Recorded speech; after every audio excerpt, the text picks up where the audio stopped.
from the early 20th century. And it's keep on here. And even I can use the old book and the new book too. So my presentation will deal with the riverine phase, upland, lowland, and change network in the Thu Mon River basin in central Vietnam. Historically, the examination provides a detailed picture in the activity of the exchange network of political economy of Chamba kingdoms and of central Vietnam.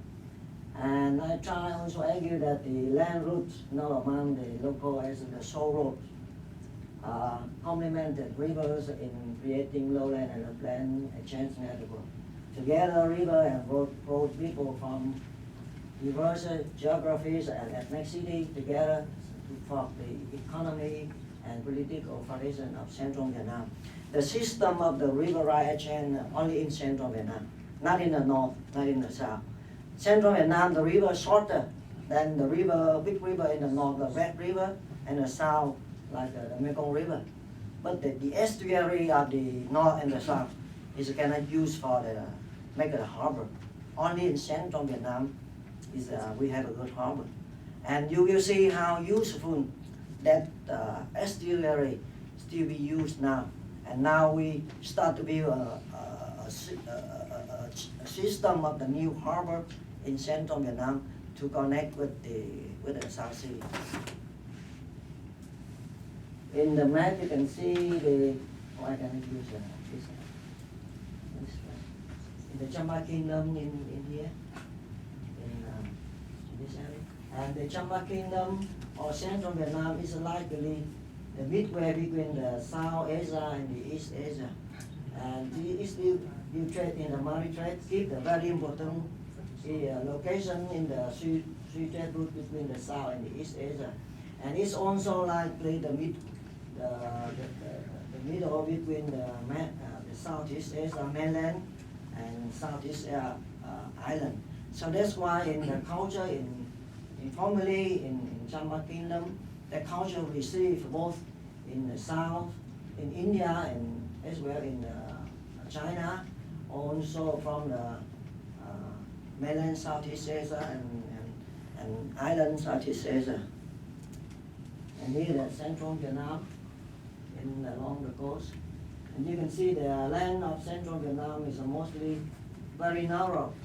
Mainly the big one is the mountainous area.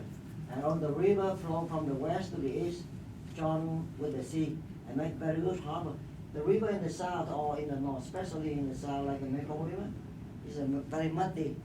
We don't have any seaport here. Some people should be in the center economy in more inland. But the center economy in central Vietnam is based along the coast. And here the typical, we want to along the river. My paper is deal with this river. This is one along the river in central Vietnam. And you can see how it's connected between the mountainous area and the lowland.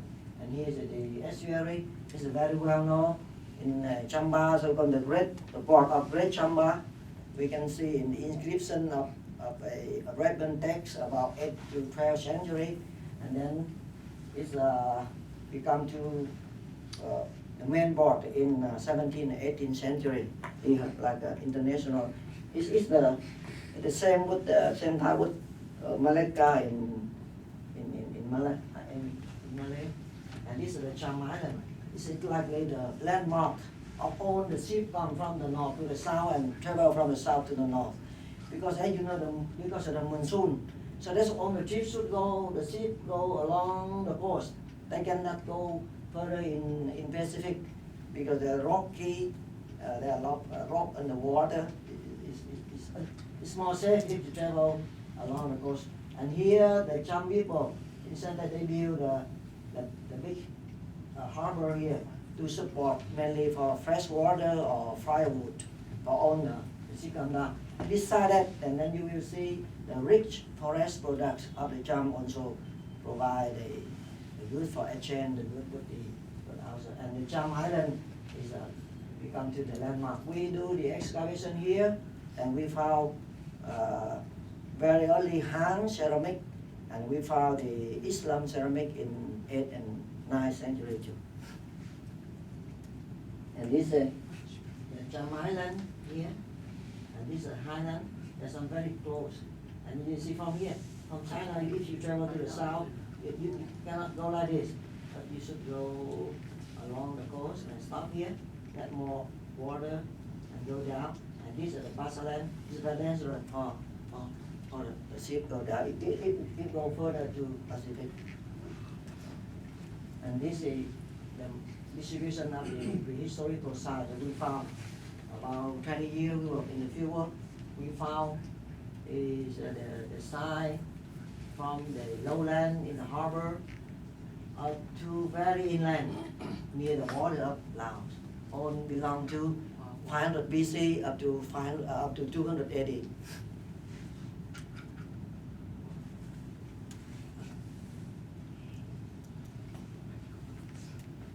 This is the typical of the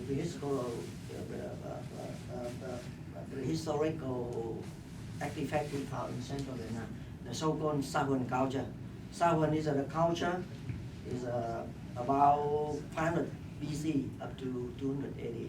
And we found the artifact of Sa Huỳnh culture not only in central Vietnam, very wide in Taiwan, in Philippines, in Thailand, too. And this is the typical of the very old jar of the Sa Huỳnh culture. Inside the jar, like this is like a kind of coffin.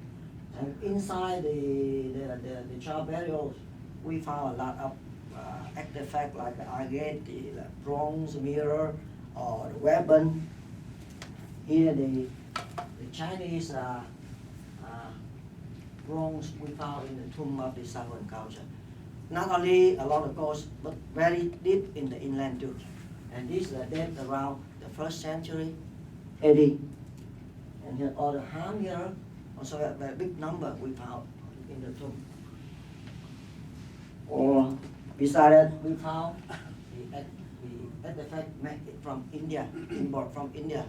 These artifacts not only found in Sa Huỳnh culture, but more we found in archaeologists found in Thailand, especially in Ban Dong Ta Phet and here. All these we found. All these are imported from the south, from India. Oh,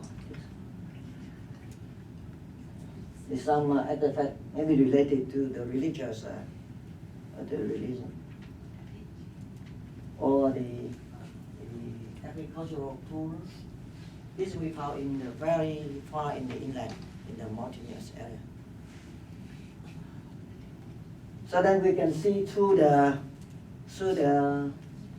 excavation in 1985.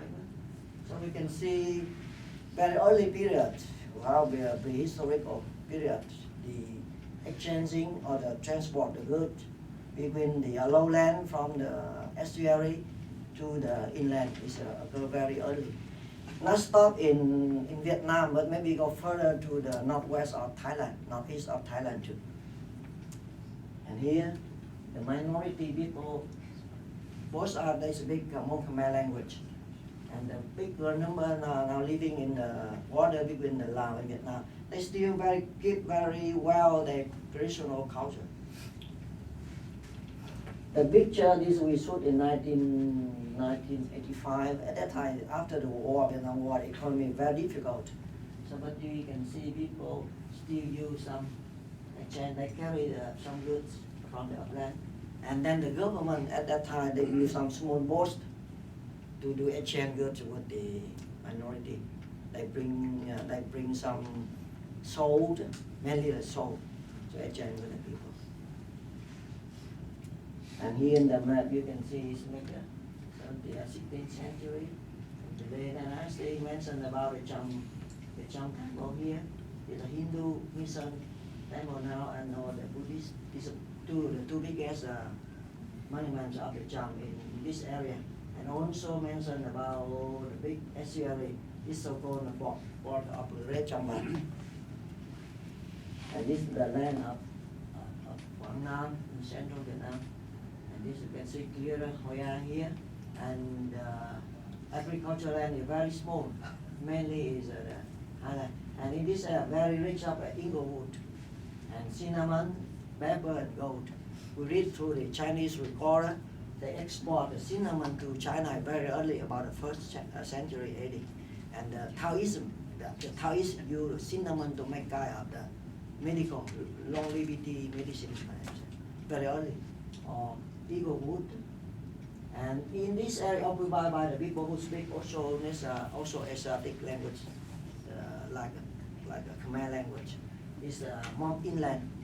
And in the lowland, people speak also nations speak the language very familiar with Malayo language. And so we see through the river, people in the upland go to the lowland, and from the lowland go to upland, and they do intermarriage. So the people here, they kind of mix of the people. Through the economy,